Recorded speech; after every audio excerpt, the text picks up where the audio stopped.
They told me blood is thicker than water. But that was before my dad looked me in the eye in my own apartment during Thanksgiving dinner and said, paying the mortgage doesn't make you family. That sentence shattered something in me. Hi, I'm Alyssa Grant. I'm 32, a financial officer at a clean energy firm in Portland. And for the past 3 years, I've paid my parents' mortgage, covered their utility bills, and skipped vacations just to keep them afloat. $34,000 later, I thought maybe, just maybe, I had earned a seat at the family table. I was wrong. Thanksgiving that year started like every other. I brined the turkey overnight, cleaned my home spotless, and bought every one of my dad's favorite dishes. Even picked up that honey bourbon ham he once said he liked back in 2011. I invited my mom, my dad, my younger brother Ethan, and his new girlfriend. I'd just been promoted. I wanted to celebrate, maybe even feel like a daughter, not just the one footing their bills. By noon, the wine was poured.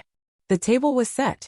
But the moment my father stepped inside, he grumbled about the parking, then mocked the corporate-looking plates I'd used. And when dinner began, he thanked my brother for showing up.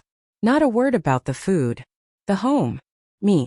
It wasn't until I mentioned the mortgage, just in passing about transferring funds before the bank closed for the holiday, that he exploded and said it. Paying the mortgage doesn't make you family. I froze, my fork midair, my brother wide-eyed. And in that second I realized I wasn't unappreciated. I was used. You want to know what happened next? I didn't yell. I didn't cry. I just stood up and quietly made a decision that would change everything. I didn't slam the table. Didn't raise my voice. Didn't cry. Instead, I stood up slowly, adjusted my napkin on the table, and said in the calmest voice I could manage, "Dinner's over." The silence was immediate. Forks midair. My dad blinked like he hadn't heard me correctly. My mom narrowed her eyes. Ethan looked like he'd swallowed a bone. Only his girlfriend, Lila, seemed to truly understand. "Excuse me," my dad said, still holding his beer. I repeated, gently placing my wine glass down. "Dinner is over. Please gather your things and leave." "Alyssa, don't be ridiculous," my mom snapped. "You're being dramatic." That word.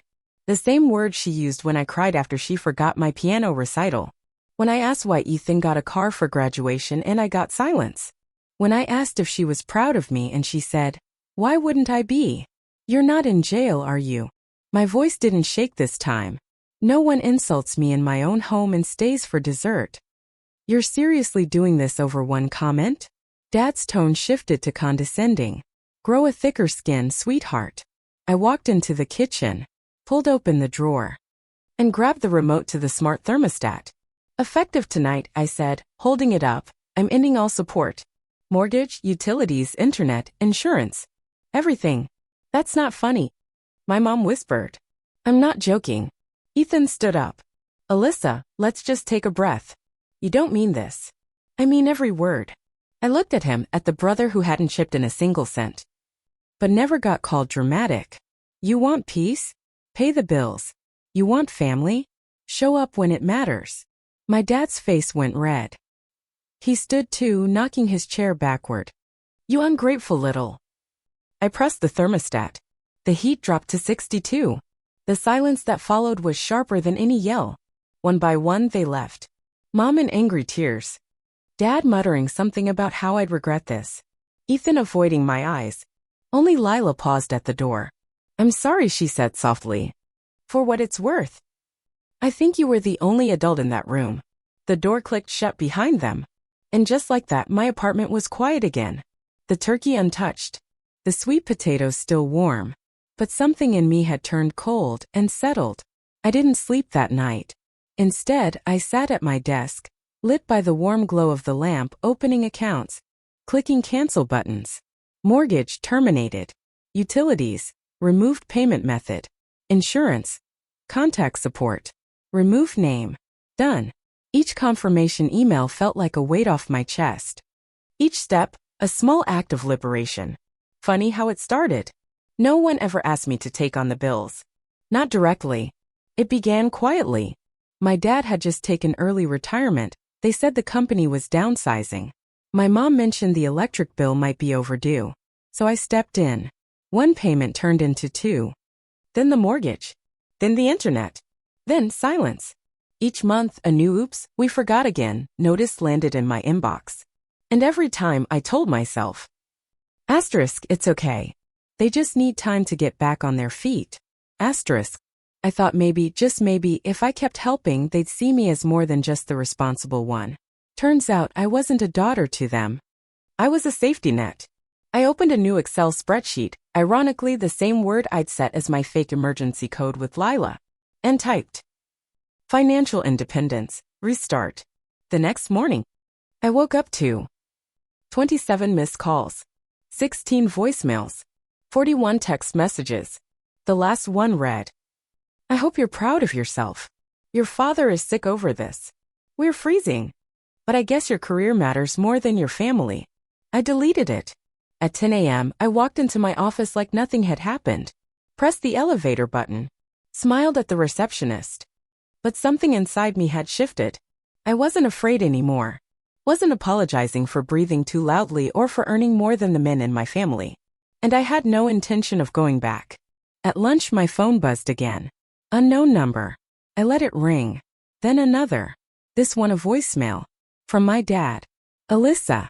Be reasonable. You can't just stop supporting your family overnight. There are consequences to being selfish. Funny. Selfish was what they called me when I bought myself a laptop, after covering their rent for 8 months straight. That night, I poured myself a glass of wine, looked around my apartment, and for the first time in 3 years I felt like it actually belonged to me. Not to guilt. Not to obligation. Not to some invisible contract I never signed. Just me. And the quiet.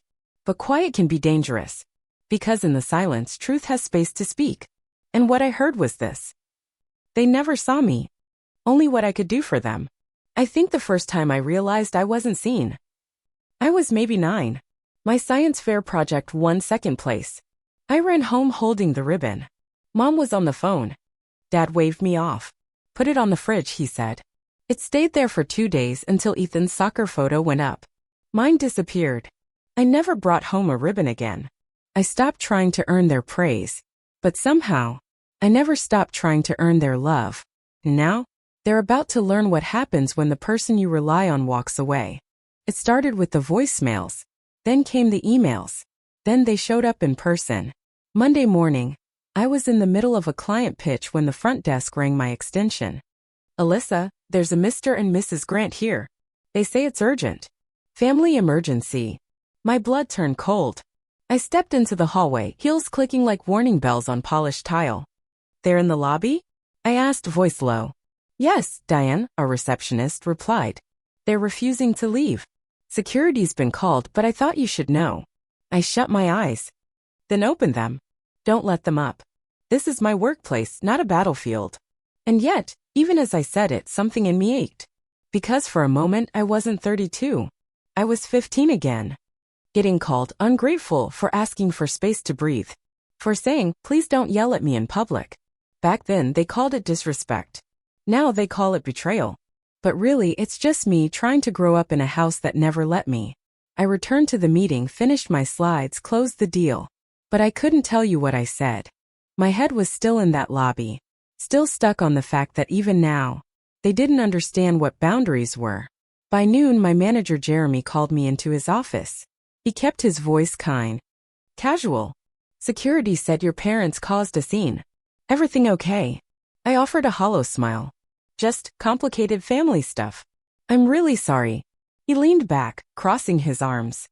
No need to apologize. But we've flagged this with HR. If they return, we'll file a no-contact directive. There it was. The line between personal and professional officially crossed. I thanked him, then excused myself to the restroom, and cried silently in the farthest stall, shoulders shaking against cold tile. That night, I lay in bed staring at the ceiling. My phone on airplane mode, face glowing dim in the dark. Sleep didn't come. My chest tightened every time I blinked. What if they couldn't pay the mortgage now? What if they lost heat in the middle of March? What if Dad actually got sick? And it was my fault? I turned my pillow over. Still cold. Because guilt doesn't need facts.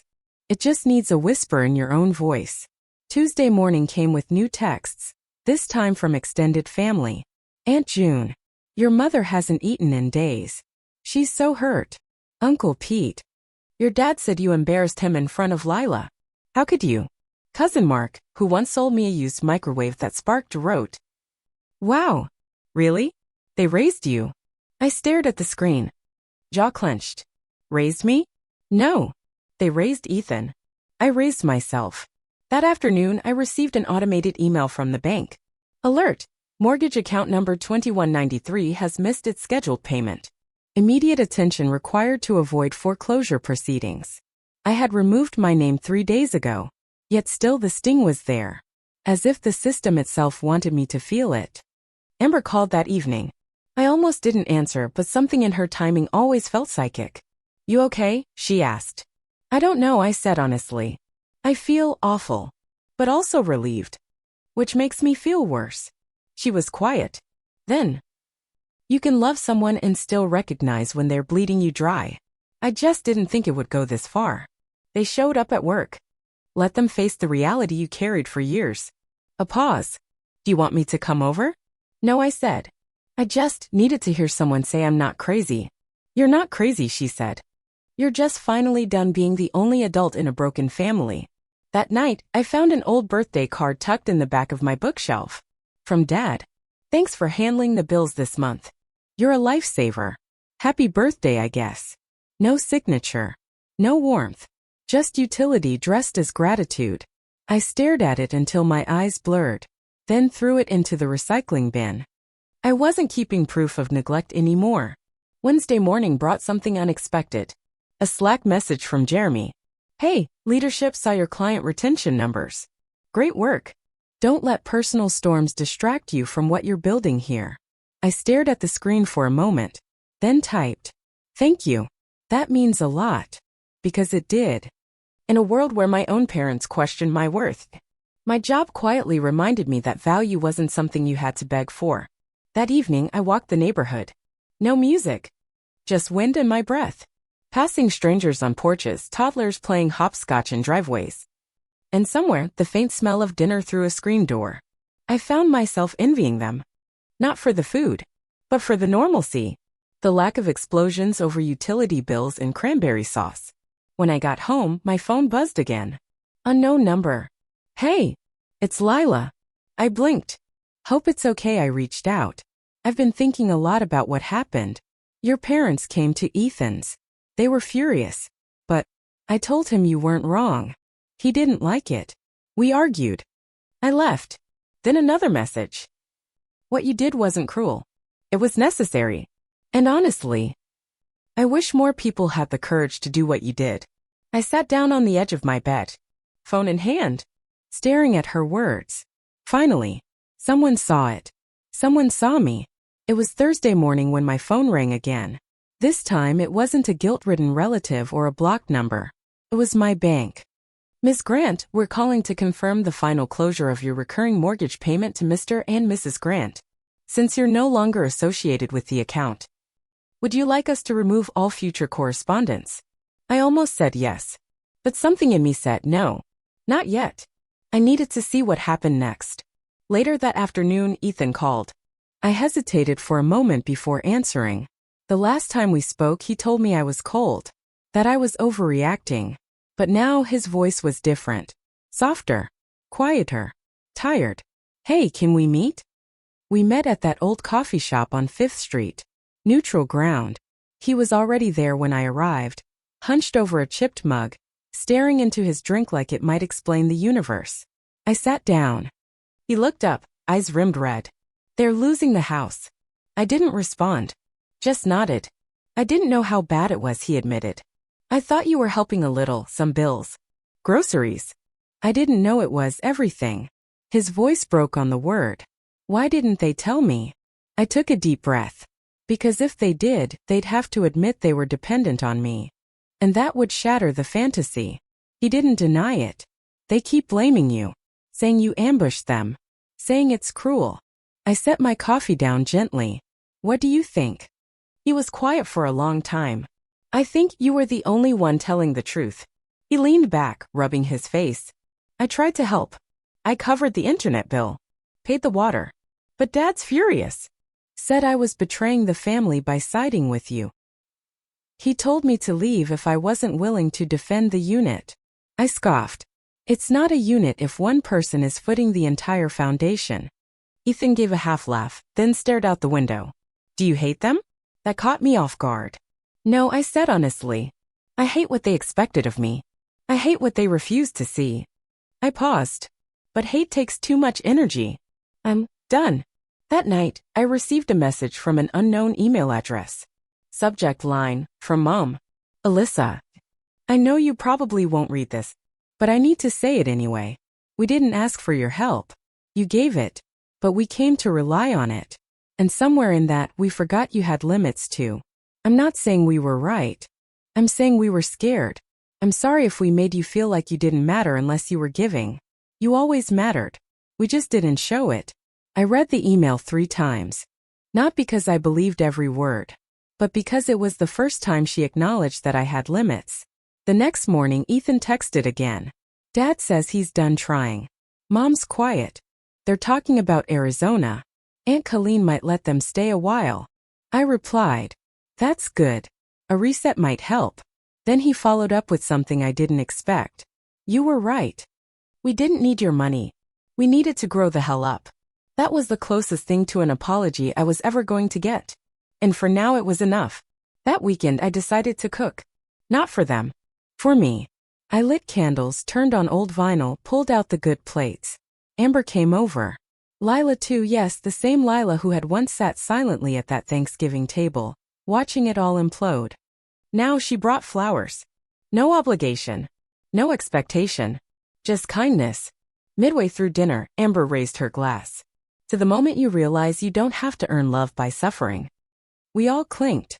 And for the first time in months I felt safe. Not because anything was perfect, but because I was no longer bleeding myself dry to make others comfortable. Later that night, I stood at my window watching the streetlights flicker to life. My phone buzzed. Another message from Ethan. If they come back, I'll tell them the same thing you did. Enough.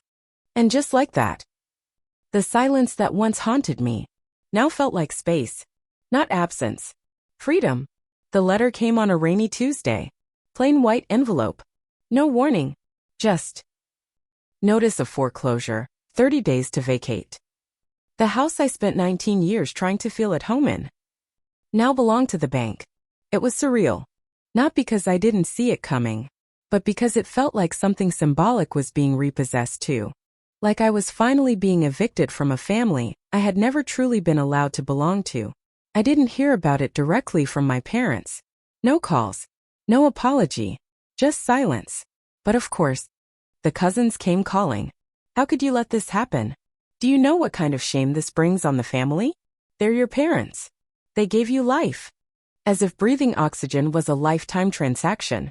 They were now cashing in on. Aunt Colleen called me from her landline. She still refuses to text. Your mother is a wreck, she snapped. Your father doesn't eat. He hardly speaks. They've moved in here but we're tight on space. I didn't respond at first. Then simply said, that sounds hard. She paused. You don't even sound sorry. I'm not, I replied. Not anymore.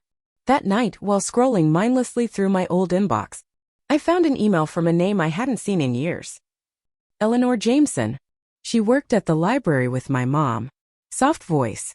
Big scarves. Smelled like cinnamon and clean pages. Her email read, Alyssa, I know this is out of the blue. I don't mean to intrude. But I saw your name come up in conversation not kindly. Your mother told a story. Said you withheld love to punish them. But I remember you. I remember a 10-year-old girl riding her bike in the rain to bring her mom a forgotten lunch. A teenager staying after school alone because her parents forgot her parent-teacher meeting again. You didn't withhold love. You gave it. Quietly. Steadily. Without applause. And now you've simply stopped bleeding for people who refuse to bandage you. That's not cruelty, Alyssa. That's growth. Wishing you peace. Eleanor. I didn't even know I needed those words. Until I found myself crying at my kitchen table, surrounded by half-folded laundry and a bottle of wine I hadn't opened. The next day I told Amber. She showed up with Thai takeout in 3 episodes of a trashy dating show. We didn't talk about the email. We didn't talk about the house. But when she left, she hugged me longer than usual. And I felt it. Someone choosing to stay without needing a favor. That weekend, I hosted something small. Not a party. Not a statement. Just a gathering. Amber brought her dog. Maya brought homemade cookies. Lila came too, bringing a bottle of wine and a book she thought I'd love. We sat on my little balcony, string lights glowing above us. A blanket draped over our knees. At some point, Maya said, "You know, you don't have to come from a loving family to build one." Amber added, "You're allowed to redefine what home means." And I just listened. Heart full. Mouth quiet for once. Then Ethan texted. "They've received the final notice. Mom wants to ask you for help again." I told her not to. She said, "You're trying to humiliate them." I said, "You're trying to survive." I replied, "Thank you. That means more than you know." He responded, "We were raised in a house that taught love was something you had to earn. You reminded me it's something you should never have to beg for." I stared at that message for a long time. Then screenshotted it. Not to keep as proof, but to remind myself that sometimes people do change. When you stop letting them hurt you. That night, I stood by the window again. Different this time. Same street. Same building. But something inside me had settled. Not because the family drama was over. It never really is. But because I had changed the rules. I stopped playing to win their love. And started building a life where I didn't need it. It was early June when I saw him again. Not in a courtroom. Not in a hospital. Not at some climactic family intervention. I saw him at a farmer's market. A week before they were supposed to leave for Arizona. I was holding a bag of oranges. He was standing near the honey stand, staring blankly at the jars like he wasn't really there. For a split second, I froze. Then I remembered, I don't know fear anymore. So I stepped forward. He looked up as I approached, blinking twice before recognition settled in. "Alyssa," he said. "Not sweetheart. Not honey. Just my name. Clean. Neutral." I nodded. "Dad." We stood between handmade candles and local blueberries. 2 people who had once shared a roof, but now barely shared language. He broke the silence. "We're leaving Tuesday. Arizona." I nodded. "I know. Your mom's not thrilled. But it's cheaper there." Another pause. "I didn't expect to see you." "Neither did I said honestly." He looked thinner. Older. His jawline softer. Shoulders lower. There was no venom in his voice. No fire. Just fatigue. "I wanted to say something," he said, shifting on his feet. "I don't know how it'll land, but..." He looked me in the eyes. "You were right." Silence again. The kind that doesn't ask to be filled. He continued. "We took you for granted. Not just your money. Your time. Your silence. Your effort. All of it. I waited. I thought if I admitted you were the one holding it together, I'd feel ashamed. Weak. And did you?" I asked. He nodded. "Still do." I crossed my arms. "I'm not looking for redemption." He added quickly. "I just wanted to leave without pretending I was blameless." I looked at him. Really looked. This wasn't a man trying to reclaim authority. This wasn't a father demanding forgiveness. This was just a man, standing in front of his adult daughter, knowing he'd lost something no apology could fix. "Thank you," I said. He exhaled. It sounded like relief. We stood there for another moment. Then I spoke. "I hope Arizona is peaceful for you. I hope you figure out how to be the man you want it to be." He nodded, eyes glassy. "I hope," I added, "you stop building relationships on guilt." That one landed. He didn't flinch. He just nodded again. As he turned to leave, he said one last thing. "You turned out better than I deserved." I didn't respond. I didn't need to. That night, I received a letter in the mail. From my mother. It wasn't handwritten. It wasn't long. Inside the envelope was a recipe card. Sweet potato casserole. Her handwriting across the top. Try cardamom instead of cinnamon. Trust me. That was it. No apology. No explanation. Just a note. It made me laugh. Not because it was funny, but because it was so perfectly her. Passive. Quiet. But maybe an opening. I slid it into the back of my recipe binder. Not to forgive. not to remember, but to acknowledge that not every gesture needs to be profound to be true. A few weeks later, I hosted dinner again. Not for tradition. Not for obligation. For joy. Amber brought fresh bread. Maya brought her dog and a bottle of wine. Lila brought someone new, a quiet woman named Cora who asked me about my herb garden like it was the most fascinating thing on earth. We sat outside. Candles flickered. Plates clinked. Laughter bloomed. At one point, Ethan walked in late but grinning, holding pie. Everyone made room for him at the table. He caught my eye and mouthed, "Thank you." I didn't need to ask for what. After dessert, I stood quietly in the kitchen, rinsing plates. Amber came over, drying a dish. She looked at me. "You okay?" I nodded. "I think so." "It's strange, isn't it?" she said. "Realizing you're allowed to feel okay." I smiled. "Yeah," I said. "It is." That night, I wrote in my journal. Something I hadn't done in months. You don't always get the apology you deserve. You don't always get the family you needed. But you get to build something new. From scratch. With people who show up because they want to. And sometimes that's more than enough. Some endings are quiet. They don't come with slam doors or final speeches. They just drift into silence.